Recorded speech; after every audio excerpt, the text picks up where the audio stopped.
Novembrī devāmies ar draugiem uz Azorām. Paņēmām lidostā mašīnīti un pabarojām savus izsalkušās dvēseles pēc lidojuma. Devāmies uz dažādiem dabas objektiem, kamēr mājvietas iečakošanās laiks bija pēcpusdiena. Protams, neiztikt arī bez skaistām pludmalēm, kuras šajā braucienā parādīsies diezgan bieži. Spēcīgie viļņi, kas skalojas krastā, un skaistās klintis, kas ieskauj pludmales zonu, nav nododamas caur kameras aci. Un te arī mana kompānija, Mārcis un Laura, arī viņi būs katrā otrā kadrā. Lai kur arī mēs brauktu, nekur nebija cilvēku. Lielisks ceļojuma galamērķis, kam patīk daba un būt kustībā. Jebkurā vietā sagaida lieliski skatu punkti. Protams, kā jau kārtīgam ceļotājam, noteikti ir jāpastaigā pa kādām izaicinošākām vietām un jāuztais foto. Šī pludmale gan bija interesanta ar to, kā viļņi izskalojuši krastu. Izskatās jau nekas īpašs, bet pielīdzinot cilvēkam, tomēr sanāk 2 vai 3 cilvēku augstums. Arī klintīs veidojas dažādi atradumi. Vieta nosaukta par botu, nevis par zābaku, bet kaut kas jau uz to pusi ir. Turpat blakus arī baznīca otrā pusē. Nav neviena civilizācija apkārt, kurš gan uz to baznīcu iet, atliek vien minēt. Vietējie kaktusi, no kā taisa sulas. Devāmies mazā pārgājienā pa takām un nonācām pie iespaidīgas klints, diezgan paliels bezdibenis jūrā. Iespaidīgi izskalot caurumu klintīs, ko tik tā daba neizveido. Bija pienākusi pēcpusdiena un bija laiks iečakoties mūsu lielmuižā, kurā mēs paliksim visu ceļojumu laiku. Mūs sagaidīja mājas saimniece, kura no pirmā acu uzmetiena likās ļoti jauka. Viņa ļoti labi pārzināja visu ceļotāju knipus, kas nepieciešams īrai, un mēs ātri vien iejutāmies kā mājās. Teritorija bija ļoti apjomīga ar daudzām ēkām, bet šis bija viens no mūsu mazajiem paradīzes stūrīšiem, kurā dzīvosim mēs. Tad lūk, ieskats mūsu mazajā rumtūr. Virtuve gatavošanai, jo plānā bija braukt pa salu un nedzīvot vēderam. Starp citu, ēstūs šeit nav ik uz stūri, tāpēc virtuve ir tieši laikā. Plaša viesistaba, kura visbiežāk pārvērtās pa vakariņu pulcēšanās vietu pie lielā galda. Tālāk arī garš koridors, kur sadalās 2 istabas un 2 vannas istabas. Ļoti plašas telpas.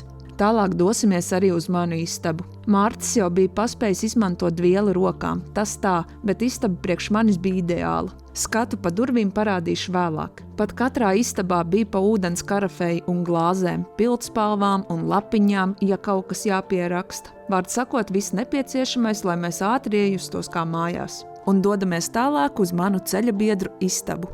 Mūs naktī iespējams piemeklēja zemestrīce, jo bija apkritušas mantas, kad pamodāmies. Rīta ziņa liecināja par labu ceļojumu startu. Un te arī skats pa manu istabas logu, bijām patīkami pārsteigti un viss izskatījās daudz labāk kā rezervāciju sistēmā. Azorās dzīvojam visas šīs dienas uz Sau Miguel salas. Satiksme ir mierīga, pārvietoties ar auto ir viegli un ceļi ir labi sakārtoti. Tas ļauj bez steigas izbraukāt visu salu un piestāt tur, kur gribas vienkārši apstāties un ieelpot. Devāmies pārgājienos. Šeit pārgājieni nav tikai brīvā laika pavadīšana. Tas ir veids, kā iepazīt salu pa īstam. Mēs visur, kur devāmies, izmantojām karti, kurā tiek iezīmētas takas, kas bieži vien Google Maps neparādās. Taku maršruti ved gar ezeriem, termālajiem avotiem un okeāna klintīm, bet par to vēl turpinājumā.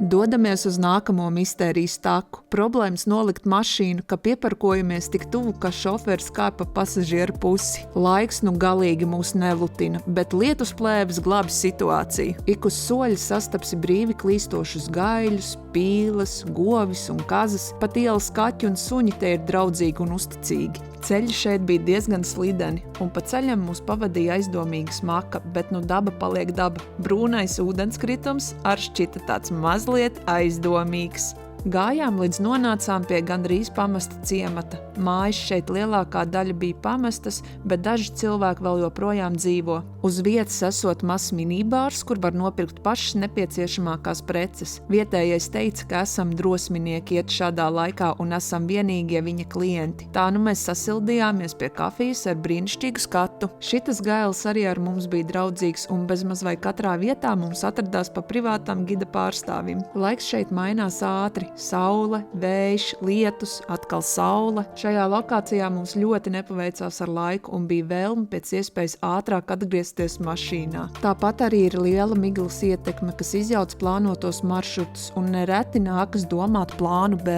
Sākam kustēties pilsētas virzienā. Te arī publisks baseins, kurā Laura izdomāja iekāpt ar visām botām, jo domāja, ka tukšs, kamēr mēs ar Mārtu smejamies par neveiklo situāciju. Tā notiek, kad redz švaka un staigā bez brillēm. Ar puslapjām drēbēm un nekādi iekarojam pilsētas centru. Ļoti skaistas un mājīgas ieliņas. Neesam baznīcas cilvēki, bet šeit tās visas izskatās pasakaini, kā no kaut kādas pasaku filmas. Diena galā un devāmies atpakaļ uz mūsu Azoru lielmuižu. Turpinājums sekos.